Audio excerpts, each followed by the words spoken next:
This is an overview of Module 6, Building Systems. In this module, we're going to focus on buildings and the impacts that they have on the environment and on human health, and how we can design and build buildings that have fewer health impacts for humans and for the environment. We will also look at some exemplary case studies in this module. Starting, as we always do, with ecosystem services related to buildings. Buildings themselves don't impact or don't provide ecosystem services, but they do impact them. For instance, buildings have a fairly substantial carbon footprint between the materials used to build the buildings and the energy used to run the buildings. Additionally, they do compromise the carbon storage of trees that might have been in the footprint of where the building goes. They can also compromise habitat on the building site or around the building site. Buildings can compromise human health, but they can also improve human health. And we'll talk a little bit more about that later in this lecture. Buildings can also have a pretty substantial pollution and toxicity footprint, but healthy buildings can be actually very healthy environments to occupy. Looking at the UN Environmental Programme Sustainable Development Goals report, the building sections primarily relate to energy, because energy is, after all, the biggest impact of buildings. 9 out of 10 people worldwide do have access to electricity, but 87% of the 840 million people without electricity live in rural areas, and this can make it very challenging for them to adequately light and cook their food, and of course extremely challenging to have any kind of connectivity on the internet or through smartphones. 17.5% worldwide of total final energy consumption comes from renewable energy. And that's a good thing. That's increasing all the time. So definitely renewable energy has taken off in the past few years, particularly as it applies to buildings. So buildings have substantial environmental impacts. It's estimated that worldwide buildings use 35% of the resources, 40% of the energy use, and consume 12% of the world's potable water. Buildings produce almost 40% of global carbon emissions, although that's getting better. And then, of course, there are habitat impacts of buildings. Stormwater impacts from the impervious surfaces of roads and parking around buildings, and the rooftops of buildings. Buildings have a lot of negative social impacts as well. Many modern buildings have very poor indoor air quality and ventilation. You may have gone to a school or worked in an office that did not have operable windows. Maybe it didn't even have daylight in the spaces that you occupied. Construction materials can be very toxic, both in use and in disposal, as can cleaning materials. In fact, most cleaning materials have a toxicity footprint. So before we get too far into this, I want to talk about when we talk about net zero energy, what that means. Basically, it means that the building produces as much energy as it uses. And of course, it's never net zero. It's either net positive or net negative energy. But we want to shoot for net positive energy. In other words, we want the building and the site around the building to produce more energy than it consumes. But the easiest way to get to net zero or net positive energy is by first reducing the energy consumption of the building. In other words, making an energy efficient building. And one can do this by making sure that the building envelope, which is the walls, the roof, the windows, the doors, is very, very efficient and very tight, so that heat and cooling is not lost easily to the outside air. One can also do this by appropriately designing the heating and cooling systems and other systems of the building. Of course, net positive energy is achieved by on-site energy production, whether it's through solar panels or wind, geothermal energy, or a combination of all of those factors. And then, of course, one wants to monitor the building to make sure that the energy performance is as planned throughout the entire life of the building. And that's very important because you can design a net zero energy building, but if you don't know that it's performing that way, you don't really know whether you have a net zero energy building or a net positive energy building. So the easiest way to make huge gains toward energy efficiency is through passive design. And essentially passive systems use the sun's energy for heating, and of course, shading the sun for cooling, and natural ventilation for cooling and improving air quality in buildings. So you can see in this diagram here, the summer sun, we don't want to penetrate into buildings because that makes everyone hot. So the summer sun is at a different height in the sky than the winter sun. So in the summer, we want to exclude the sun from a building by shading it with overhangs or pergolas, window blinds, all kinds of things to exclude the sun.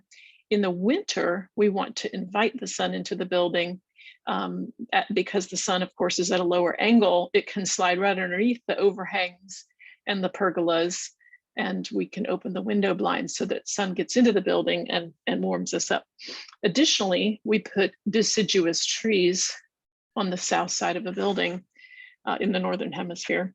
And what this will do is in the summer, the trees have leaves, they will shade the building. In the winter, when they don't have leaves, they will invite the sun into the building. So the other thing that we can do with passive design is orient a building toward natural breezes. So you can invite the breeze in, and of course, heat air as it gets warmer rises. So you can have openings here and then up high at the back of the house to allow the breezes to get pulled out. So all kinds of ways to invite natural ventilation through buildings and to move it around through buildings in order to cool. So with these strategies, none of them are high tech. One can get a long way toward net zero energy. So just a little bit more about healthy indoor air quality and ventilation. You've probably heard the term sick building syndrome. This is where we have a building that is sealed up so tight to keep cool air conditioning and heating from escaping that we don't get adequate ventilation into the building. And if we have volatile organic compounds coming off of the building materials, the shower curtain that smells, the carpet that smells, those are all VOCs, volatile organic compounds. And there's nowhere for those to go. That can make people sick. So it's a good idea to have operable windows, even operable walls, as you see here, to use low VOC building materials or no VOC building materials, healthier materials. And then of course, cleaning products, which we oftentimes underestimate, but you've walked into a space in a school or even on a university campus that smelled, and it was probably smelled like cleaning products. And that makes you feel healthy. But the reality is if you can smell the cleaning product, it's not healthy. So, so we want to focus for healthy indoor air quality on being able to open windows and or walls, healthy building materials, and healthy cleaning products. The Living Building Challenge, which we'll talk about in just a minute, has a list of, it's called a red list. And this is a list of materials and chemicals that any building that's going to be Living Building Challenge certified should avoid. And so that means all carpets, curtains, ceiling tiles, wall coverings, flooring materials, everything in the building needs to avoid these chemicals and compounds. And that's not so easy to do. We talked in a previous module about PVC, and there's a whole class of chlorinated polymers that include PVC, but there are a whole bunch of other ones. And until just recently, it was impossible to build a building that avoided PVC because there was one type of electrical wire that was coated in PVC, and you could not find an alternative anywhere in the world. But that has since changed, and now it is possible to avoid all of these materials in a new building, which makes it, of course, a very healthy building. So a little bit more on the Living Building Challenge. The Living Building Challenge is a voluntary rating system that offers, they call it petals, and these are the petals that it focuses on. And they offer prerequisites, not credits, because they're not voluntary. But if you're going to engage in the Living Building Challenge, you have to meet a series of prerequisites. I think there are 16 to 18 prerequisites for the building, having to do with net positive water, net positive energy, having a healthy relationship with nature, creating an equitable construction process and an equitable building, having safer materials, and of course, being an attractive building. So all of these things relate to an LBC certified building. This is widely considered the most rigorous building standard in the world. And there's only 86 buildings that are LBC certified. So it tells you how hard it is to get that done. Part of your assignment for this module will be to explore some of those case studies on the Living Building Challenge website. The 2030 Challenge was developed in the architecture community to challenge buildings to become carbon neutral. So the 2030 Challenge essentially says that all new buildings should be designed to meet a fossil fuel, greenhouse gas emitting energy consumption performance standard of currently 80% below the regional or countrywide average for that building type. So of course, schools can consume different amounts of energy than office buildings, which consume different amounts of energy than houses, et cetera. So this goes by building types. And the idea is that there would be a substantial reduction, and the reduction keeps getting more and more rigorous. The belt gets tightened from 2020 to 2025 to 2030. This challenge started in 2000. And in 2030, the challenge says that all new buildings should be carbon neutral, which I think is a great challenge.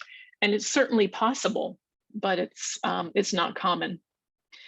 So Architecture 2030 has also developed a 2030 palette where, and this palette is broken down by materials, buildings, sites, districts, cities and towns, and regions. And these are strategies explained in detail with some case studies in each of these categories. So for this module, I'd like you to look at the building section of the 2030 palette. In module 7, we'll look at the district and the city town sections of the 2030 palette in detail. Many of you have probably heard of LEED, which is Leadership in Energy and Environmental Design. It's shortened to LEED. This is a voluntary rating system, and it is not nearly as rigorous as the Living Building Challenge, but it's attainable. And so thousands of buildings have attained LEED certification.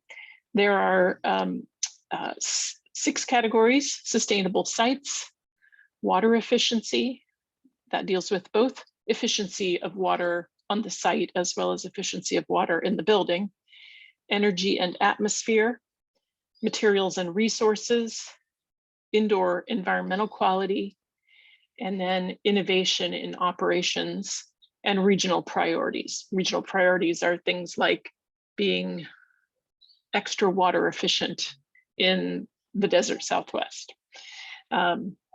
So these are the credit categories, and there are a lot of credits, a lot of potential points, and one can achieve LEED Platinum, which is the highest level, LEED Gold, LEED Silver, and then just LEED Certified. And LEED Platinum is not as rigorous as the Living Building Challenge, just to give you an idea of how things fall. Last thing that we'll talk about in this module is biophilic design. And biophilic design refers to humans' connection to nature and natural processes as a way of improving our health and well-being in the spaces that we live and work in. So we'll watch this documentary, Biophilic Design, the Architecture of Life, and that will also help you better understand what biophilic design means for cities as well for the next module.